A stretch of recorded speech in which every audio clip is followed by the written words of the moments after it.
Girlfriend নিয়ে বের হয়েছি তো। হ্যাঁ একটু পরে আসবো, আইসা তোর সাথে দেখা। হ্যাঁ জান, আমার ফোন নিয়ে দৌড় দিল। দেখছো, মাত্র 2 দিন হয়েছে আমি 20,000 টাকা দিয়ে ফোনটা কিনছি, আমার ফোনটা গেল। জান, আজকে থেকে তুমি আমার আইফোনটা ইউজ করো। আমি তোমার আইফোন ইউজ করবো মানে? কি বলতেছো? না না, তোমার ফোন আমি নিব, তোমার কাছে রাখো। না, তুমি ইউজ করো। আরে না, তোমার ফোন আমি ইউজ করবো, কেমন দেখায় না, নাও না। আরে আমি তোমার গার্লফ্রেন্ড না, তোমার একটা বিপদ হয়েছে, তুমি আমার ফোন ইউজ করতে পারো না, আজকে থেকে এটা তুমি ইউজ করো।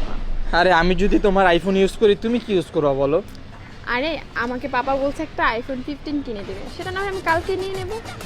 এটা তো অকেজি হয়ে যাবে, এটা তুমি ইউজ করো। তোমার এই আইফোন আমি ইউজ করবো? আর তোমার যদি এটা বেশি দিন ইউজ করে ভালো না লাগে আমাকে বলবো, আমি আরেকটা 15 বাবার থেকে নিয়ে তোমাকে দিয়ে দেবো। আইফোন 15ও কিনে দিবা? হ্যাঁ, তুমি আমার বয়ফ্রেন্ড না। আবার কান্না করো, চলো তো কিছু খাই। আচ্ছা, তোমাকে একটা কোশ্চেন করি। হ্যাঁ বলো। তুমি কি স্মোক করো?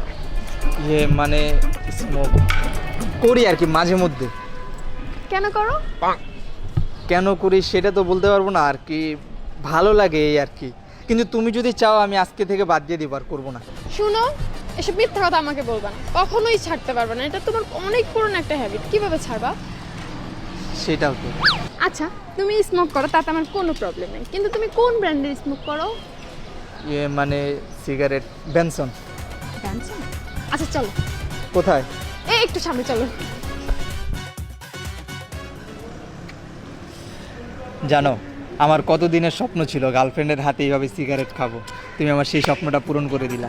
আর এতটুকু শখ তোমার আমি তো পূরণ করতেই পারি। শুনো, যাওয়ার সময় তোমাকে আমি 1 প্যাকেট কিনে দেবো, হ্যাঁ?